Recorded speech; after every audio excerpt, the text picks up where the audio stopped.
Welcome to this episode of Step by Step through Mark's Gospel. Who invented marriage? What are the rules? Who gets to decide? Today, we're going to look at some of the answers Jesus gave to these important questions. Just be aware, what he teaches is pretty controversial today. If you want to read the passage for yourself, it's Mark 10 and verses 1 to 12. And as always, I'll put a link to an online Bible in the video description. It's fair to say that views on marriage have changed a lot over the last 100 years. If you go back to the beginning of last century, marriage was very definitely between a man and a woman. Now, legally, a man can marry a man or a woman can marry a woman.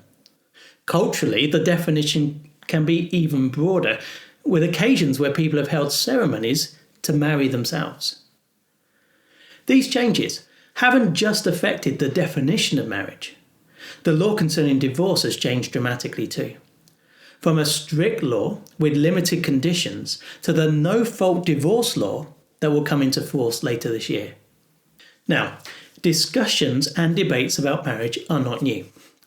In Jesus' day, there were various opinions on the permanence of marriage and the conditions of lawful divorce. In the Old Testament, God had given a law through Moses that gave permission for a man to divorce his wife if she displeased him due to indecency. But what did that mean? For some, they interpreted this as only applying to serious infringements of the marriage covenant, such as adultery.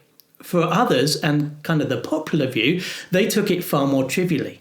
They saw this as permission for divorce over anything that displeased the husband, even something like burning the dinner. That debate is behind the question that Jesus is asked in Mark 10 and verse 2. Some Pharisees came and tested him by asking, "Is it lawful for a man to divorce his wife?" Jesus answers in two ways. First, he teaches them about God's view of divorce. As I mentioned earlier, the Old Testament speaks about divorce and allows for divorce. But why? Here's Jesus' answer. It was because your hearts were hard that Moses wrote you this law. Jesus says divorce was never part of God's intention for marriage. It's there in the Old Testament, yes, but it's only there as an exception because God knows that we sometimes mess up. Although this passage doesn't deal with any of those allowable reasons for divorce, there are some mentioned in the New Testament, specifically adultery in Matthew 5 or abandonment in 1 Corinthians 7. But it's important to note, divorce is only ever seen as an exception, a last course of action, never a go-to. So that's the first point Jesus makes. The second thing he does is teach about marriage. In verses 6 and 7 he tells us, "But at the beginning of creation God made them male and female. For this reason a man will leave his father and mother and be united to his wife." What's he saying? First, marriage was God's idea. It was his invention. Then second, this is where Jesus' teaching gets really controversial for today. Biblical marriage is between a man and a woman. He then goes on to explain that God's plan for marriage involved a permanent and lasting commitment. And the two will become one flesh, so they are no longer two, but one flesh. Therefore, what God has joined together, let no one separate. What are the implications of this? If marriage is God's idea and his purpose for it is a lifelong union of a husband and wife, then to break it without due cause is wrong in God's eyes. More, in his eyes, if the reason for the divorce is not valid, the marriage isn't over.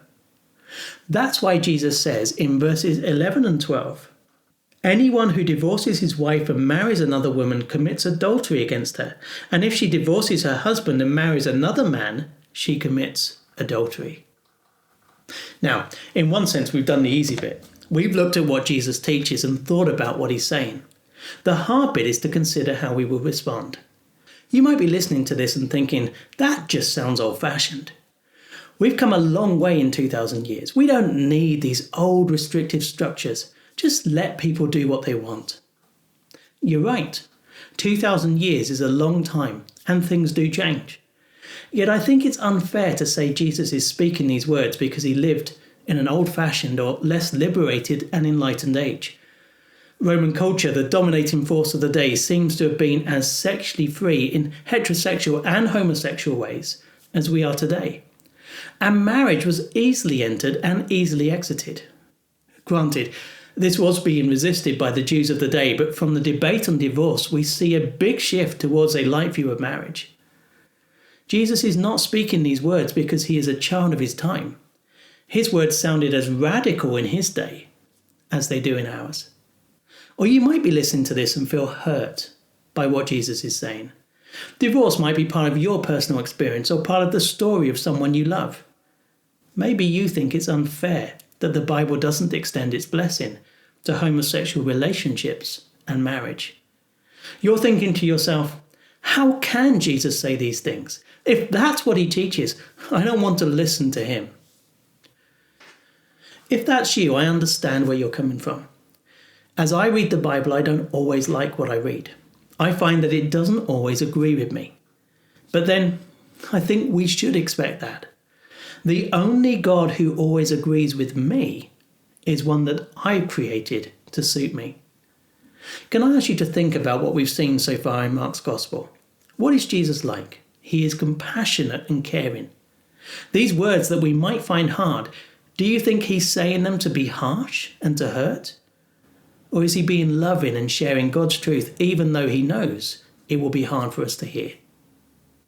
So what do you think about Jesus' teaching on marriage? What if he's right? Who gets to define marriage and make the rules? Is it society? Is it you? Is it me? Or is it God? That's all for this time. Next time, we're going to look at faith and what it means to trust in Jesus. Please do like or subscribe on our Facebook page, YouTube channel, or the podcast through Apple or Spotify, and you'll be notified when it comes out. Hopefully, see you next time.